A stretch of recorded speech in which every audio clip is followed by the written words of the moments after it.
নমস্কাৰ ছাত্ৰ ছাত্ৰীসকল সকলোকে স্বাগতম জনাইছোঁ। আশা কৰোঁ তোমালোক সকলো নিশ্চয় কুশলে আছা। ছাত্ৰ ছাত্ৰীসকল, আজিৰ এই ভিডিঅ'টোত মই তোমালোকক সপ্তম শ্ৰেণীৰ বিজ্ঞানৰ 2 নম্বৰ অধ্যায়টো আলোচনা কৰিম। গতিকে তোমালোকে সকলোৱে কিতাপখন উলিয়াই ল'বা। ছাত্ৰ ছাত্ৰীসকল, 2 নম্বৰ অধ্যায়টোৰ নাম হ'ল প্ৰাণীৰ পৰিপুষ্টি। ছাত্ৰ ছাত্ৰীসকল, ইতিমধ্যে আমি পৰিপুষ্টি মানে কি 1 নম্বৰ অধ্যায়টোত শিকি আহিছোঁ, হয় নাই? ছাত্ৰ ছাত্ৰীসকল, আজি আমি এই অধ্যায়টোত প্ৰাণীসমূহে পৰিপুষ্টি কেনেকৈ লাভ কৰে সেই সম্পৰ্কে চমুকৈ আলোচনা কৰিম। ছাত্ৰ ছাত্ৰীসকল, এই অধ্যায়টোৰ পৰা আমি পোনপ্ৰথমে এতিয়া পাচন সম্পৰ্কে জানি লওঁ আহা। পাচন মানে হ'ল খাদ্যৰ জটিল উপাদানবোৰক সৰল উপাদানলৈ পৰিৱৰ্তন কৰা প্ৰক্ৰিয়া, অৰ্থাৎ খাদ্যবস্তুত থকা জটিল উপাদানবোৰক সৰল উপাদানলৈ বা সূক্ষ্ম উপাদানলৈ বা ক্ষুদ্ৰ অণুলৈ পৰিৱৰ্তন কৰা প্ৰক্ৰিয়াটোকে আমি পাচন বুলি কওঁ। ঠিক আছে ছাত্ৰ ছাত্ৰীসকল, তোমালোকে এই ছবিটো চোৱাচোন। এই ছবিটোত থকা এইখিনি হ'ল আমাৰ খাদ্যৰ জটিল উপাদান। খাদ্যৰ জটিল উপাদানত কি হয়, খাদ্যৰ অণুবিলাক ইটোৱে সিটোৰ লগত লগ লাগি থাকে। ঠিক আছে, আৰু ই যেতিয়া পাচন হ'ব, পাচন হোৱাৰ পিছত খাদ্যৰ অণুবিলাক এনেকৈ বেলেগ বেলেগ হৈ পৃথক হৈ যায়, অৰ্থাৎ ই সৰল অণুলৈ বা সৰল উপাদানলৈ পৰিৱৰ্তন হয়। আৰু এনেকৈ জটিল উপাদানৰ পৰা সৰল উপাদানলৈ পৰিৱৰ্তন হোৱা বা পৰিৱৰ্তন কৰা প্ৰক্ৰিয়াটোকে আমি কি বুলি কওঁ? পাচন বুলি কওঁ। ঠিক আছে ছাত্ৰ ছাত্ৰীসকল, এতিয়া আমি প্ৰাণীৰ খাদ্য গ্ৰহণ প্ৰণালী সম্পৰ্কে চমুকৈ চাই লওঁ আহা। ছাত্ৰ ছাত্ৰীসকল, বিভিন্ন প্ৰাণীৰ খাদ্য গ্ৰহণ প্ৰণালী বেলেগ বেলেগ হয়। উদাহৰণস্বৰূপে মৌ-মাখিয়ে কি কৰে? মৌ-মাখিয়ে ফুলৰ মৌ চুহি খায়।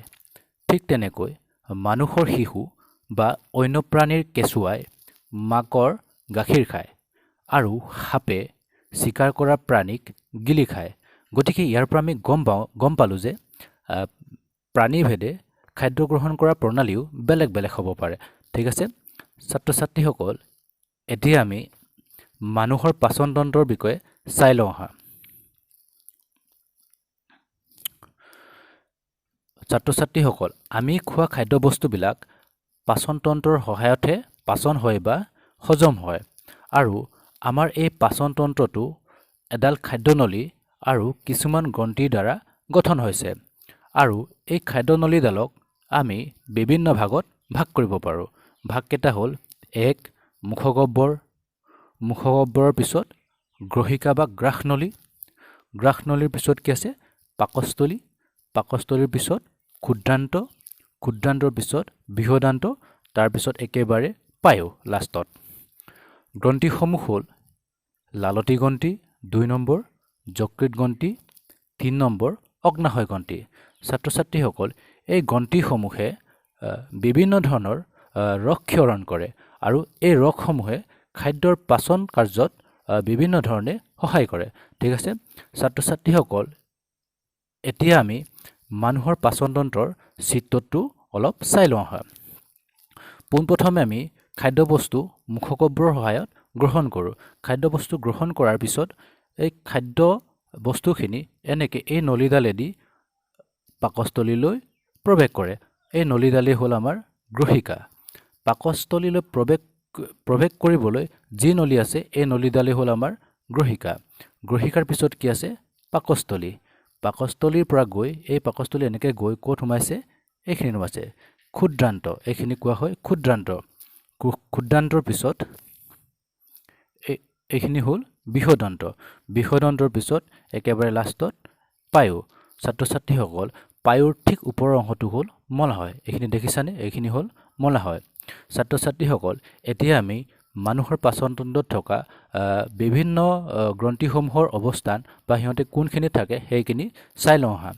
ছাত্ৰ ছাত্ৰীসকল, এইখিনি চোৱা, এইখিনি আছিলে আমাৰ মুখগহ্বৰ।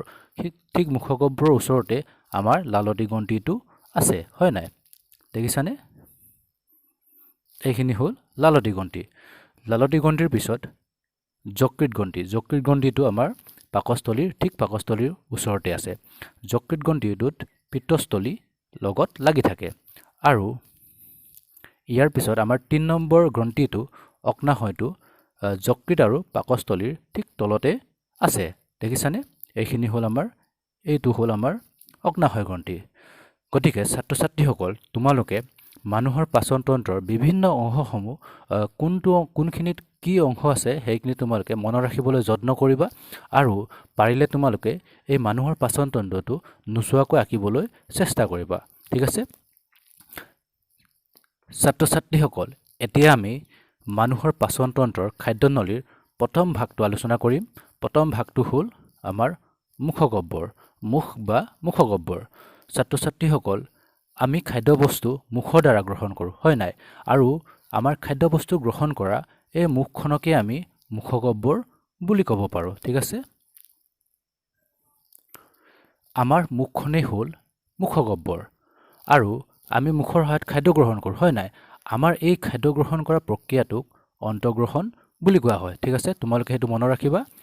ছাত্ৰ ছাত্ৰীসকল আমি খোৱা খাদ্যবস্তুবোৰ মুখ গহ্বৰতে দাঁতৰ সহায়ত গুৰি হৈ যায় আৰু ইয়াৰ পিছত ই লালতী ৰসৰ লগত মিহলি হৈ যায় আৰু লগে লগে পাকস্থলীৰ ফালে গতি কৰিব আৰম্ভ কৰে। ঠিক আছে? ছাত্ৰ ছাত্ৰীসকল এতিয়া আমি দাঁতৰ বিভিন্ন প্ৰকাৰৰ বিষয়ে চাই লওঁ আহা। দাঁতসমূহক আকৃতি আৰু সিহঁতৰ কামৰ ওপৰত নিৰ্ভৰ কৰি 4টা ভাগত ভাগ কৰিব পাৰোঁ। সেই ভাগকেইটা হ'ল 1 নম্বৰ পেশক দাঁত। পেশক দাঁতে খাদ্যবস্তু গুৰি কৰাত সহায় কৰে আৰু ই 6টা থাকে। 2 নম্বৰ দাঁতটো হ'ল পুৰপেশক। পুৰপেশকক আমি খাদ্যবস্তু ফালিবলৈ ব্যৱহাৰ কৰোঁ। ই 4টা থাকে। 3 নম্বৰ দাঁতটো হ'ল ছেদক দাঁত। ছেদক দাঁতক কামুৰিবলৈ ব্যৱহাৰ কৰোঁ। ই 2টা থাকে। আৰু একেবাৰে শেষত কৃন্তক দাঁত। কৃন্তক দাঁতক আমি চুবাবলৈ ব্যৱহাৰ কৰোঁ। ঠিক আছে? আৰু ইয়াৰ 4টা আছে। গতিকে মুঠ আমাৰ কেইটা হ'ল 16টা দাঁত আছে আৰু 2টা পাৰি ওপৰৰ পাৰি আৰু তলৰ পাৰি মিলাই মুঠ 32টা দাঁত আছে। ছাত্ৰ ছাত্ৰীসকল এতিয়া আমি এই দাঁতৰ সাজোনবিলাক চাই লওঁ আহা। ইয়াতে চোৱা, এইটো হ'ল আমাৰ বিভিন্ন প্ৰকাৰৰ দাঁতৰ সাজোন এই চিত্ৰটোত দিয়া হৈছে। একেবাৰে ভিতৰত কি আছে? পেশক দাঁত। পেশক দাঁত আমাৰ কেইটা আছিলে? 6টা আছিলে। এফালে 3টা আৰু এফালে 3টা আৰু এফালে 3টা। দেখিছা নহয়? এইটো হ'ল আমাৰ পেশক দাঁত। পেশক দাঁতৰ বাহিৰ ফালে কি আছে? পুৰপেশক। পুৰপেশক আমাৰ 4টা আছিলে। এফালে 2টা আৰু এফালে 2টা আছে। দেখিছানে? পুৰপেশকৰ বাহিৰ ফালে আমাৰ কি দাঁত আছে? ছেদক দাঁত। ছেদক দাঁত আমাৰ কেৱল 2টা আছে। এফালে 1টা আৰু এফালে 1টা। ঠিক আছে? একেবাৰে বাহিৰৰ ফালে আমাৰ কৃন্তক দাঁত আছে। কৃন্তক দাঁত হ'ল আমাৰ 4টা। 1 2 3 4। ঠিক আছে? ছাত্ৰ ছাত্ৰীসকল তোমালোকে দাঁতৰ এই প্ৰকাৰকেইটা আৰু দাঁতৰ ছবিবিলাকৰ লগতে প্ৰকাৰকেইটা আৰু এই প্ৰত্যেকটো দাঁতৰ কামবিলাক মনত ৰাখিবলৈ যত্ন কৰিবা। ঠিক আছে? ছাত্ৰ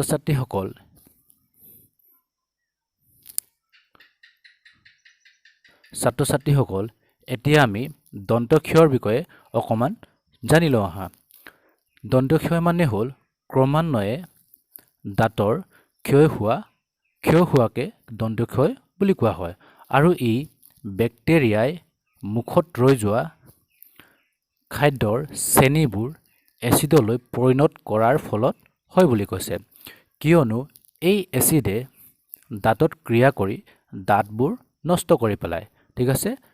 ছাত্ৰ ছাত্ৰীসকল এই দন্তক্ষয়ৰ প্ৰধান কাৰণসমূহ হ'ল চকলেট জাতীয় খাদ্য, মিঠাই, অন্য মিঠা সামগ্ৰী আৰু আহাৰ খোৱাৰ পিছত মুখ পৰিষ্কাৰ নকৰাই হ'ল ইয়াৰ মূল প্ৰধান কাৰণ। ছাত্ৰ ছাত্ৰীসকল এই দন্তক্ষয়ৰ পৰা বাচি থাকিবলৈ আমি কিছুমান উপায় অৱলম্বন বা কিছুমান ব্যৱস্থা ল'ব পাৰোঁ। সেইকেইটা হ'ল 1 নম্বৰ আমি সদায় ব্ৰাছেৰে বা ডেণ্টেল ফ্লছেৰে দিনেও কমে 2বাৰকৈ দাঁত পৰিষ্কাৰ কৰি থাকিব লাগিব। ঠিক আছে? 2 নম্বৰ প্ৰত্যেকবাৰ আহাৰ খোৱাৰ পিছত আমি মুখখন ধুব লাগিব। তেতিয়াহে আমি এনেকুৱা ধৰণৰ দন্তক্ষয়ৰ পৰা বাচি থাকিব পাৰিম। ছাত্ৰ ছাত্ৰীসকল এতিয়া আমি খাদ্যনলীৰ 2 নম্বৰ ভাগটো আলোচনা কৰিম। 2 নম্বৰ ভাগটো হ'ল গ্ৰাহনলী বা গ্ৰহিকা। ছাত্ৰ ছাত্ৰীসকল তোমালোকে এই চিত্ৰটো চোৱাচোন। চিত্ৰটোত এইখিনিৰ পৰা এইখিনিলৈকে হ'ল আমাৰ গ্ৰহিকাডাল ঠিক আছে ছাত্ৰ ছাত্ৰীসকল মুখগহ্বৰত গুৰি হোৱা খাদ্যখিনি যেতিয়া লালতি ৰসৰ লগত মিশ্ৰিত হ'ব মিশ্ৰিত হোৱাৰ পিছত এই খাদ্যদ্ৰব্যবোৰ আমাৰ গ্ৰহিকাইদি এনেকৈ তললৈ পাকস্থলীলৈ গতি কৰে ঠিক আছে ছাত্ৰ ছাত্ৰীসকল আমাৰ এই গ্ৰহিকাডাল আমাৰ ডিঙি আৰু বুকুৰ মাজেৰে পাৰ হৈ গৈছে ঠিক আছে আৰু এই গ্ৰহিকাডালৰ নিজা এক বিশেষ গতি আছে যিয়ে আমাৰ খাদ্যবস্তুবোৰ তললৈ ঠেলি লৈ যায় ঠিক আছে ছাত্ৰ ছাত্ৰীসকল এনেকৈ গ্ৰহিকাডালৰ বিশেষ গতিৰ দ্বাৰা আমাৰ খাদ্যবোৰ পাকস্থলী পায়গৈ ঠিক আছে ছাত্ৰ ছাত্ৰীসকল আকৌ কেতিয়াবা আমাৰ পাকস্থলীটোৱে কি কৰে খাদ্যবোৰ গ্ৰহণ নকৰে যাৰ ফলত আমাৰ বমি হয় ছাত্ৰ ছাত্ৰীসকল এতিয়া আমি পাকস্থলীৰ বিষয়ে চাই লওঁ আহা ছাত্ৰ ছাত্ৰীসকল আমাৰ পাকস্থলীটো আমাৰ পাচন তন্ত্ৰৰ কোনখিনিত থাকে